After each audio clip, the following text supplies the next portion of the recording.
Game of Thrones Season 1. You may be wondering, why am I reviewing Season 1? Season 6 just came out. I should be reviewing that instead.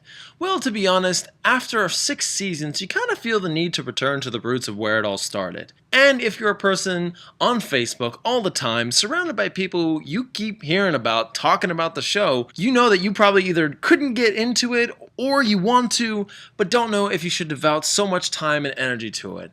I'm here to talk about the first season and tell you the truth of what the show is all about. Game of Thrones is probably one of the most realistic shows out on television to date. The realism is high, the moral consequences are questioned, and nobody is safe. You can make good choices and it could kill you in the end, or a bad one and that one keeps you alive. So what does Season 1 have to offer for you? I could mention there are dragons, but that isn't a good selling point as a series makes you wait on the appearance of dragons. I could say that there's magic, but there's very scarce magic using in this well-realized world. Saying that it used to exist doesn't change the fact that you don't see anything. I could even mention how there are supernatural beings ready to kill every last character you see in this show, but they barely appear. So what does this have to offer? Political intrigue, especially between families and kingdoms. Imagine a world so far gone from what it used to be when all the things I had mentioned existed. Imagine now all those driven back, shut down, and killed, and you get yourself a small portion of Game of Thrones at its core. The rest is filled up with players on sidelines that keep the fire going, keeping people at each other's throats and hopes that someone ends up victorious in the end. It's true, there are a lot of characters in this show. I could count about over 50 in all 10 episodes alone. But there are only so many you need to be paying attention to. For instance, Ned Stark, who lives in his land called Winterfell and is asked by the king of the Seven Kingdoms, Robert Baratheon, to be his hand. Being the hand of the king is no different than being the king himself. Where the king cannot go, the hand can. Where the king won't do, the hand will. Lots of back and forths. Ned gets involved reluctantly when a mutual respected person between him and Robert Baratheon named Jon Arryn dies mysteriously at the capital, King's Landing, and Robert asks Ned to join him to help him rule the kingdom. Cersei Lannister is one of those who are born into high wealth, and so is her brother Jaime. A good mystery resides with her, and her actions really affect a lot of people when it comes to the throne. When it comes to her position in life, she takes pleasure in pushing you aside for her ultimate gain. Sometimes Jaime too. Daenerys Targaryen and her brother Viserys Targaryen are looking to get what's rightfully theirs, the Iron Throne, the one that Robert Baratheon sits on.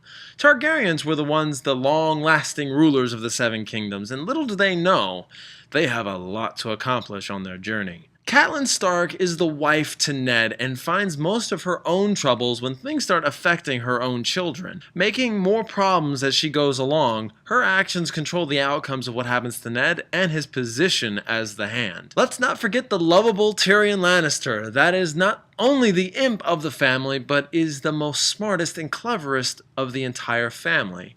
Think shortest man, but tallest man in the room. I give no discredit to the rest of the family as they all have their charms, note the sarcasm, but Tyrion always plays on the side of what works for him and what ends up working out for others. While he's not totally loved by his family, I'm sure in time he'll be your favorite family member. The rest of the Stark family have supporting roles for now, and they are followable as drama ensues. Jon Snow in particular goes way up north to keep what magic lay beyond the wall. Though no one has seen such things in a while, there are more for the Watchers of the Wall to do than keep ghouls and beasts at bay.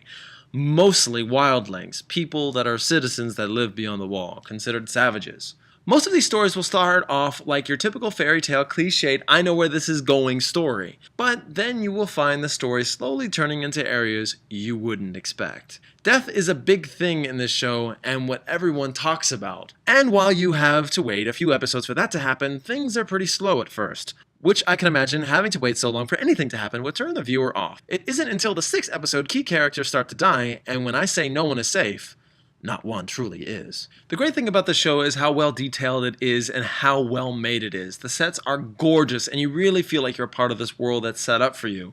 The actors feel like real people they are portraying.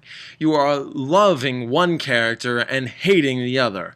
Find one alright and the other is just neutral to you. Like I said, so many characters leaves your brain thinking about they are too many, and once the side characters get more screen time, you start to realize that they're more relevant after all. That's not before you were saying, oh my god, another character? Who the hell are these people? That's the least of your concerns. While Season 1 is tame, you have to keep a thought in mind that the characters you love may not make it to the end of the season. The downside to the show is the hour-long running time each episode has. Apart from so many characters, the episodes can feel a bit slow. Without really knowing this show just yet, I imagine, yes, I'm assuming your feelings by this point, it could be a little slow, but not much is going on to a bunch of people talking until that talk turns into action. But all in all, Season 1 of Game of Thrones is my favorite season and a true solid influence in my life. I love the performances, the world that we're invited to, no matter how brutal and unforgiving it is.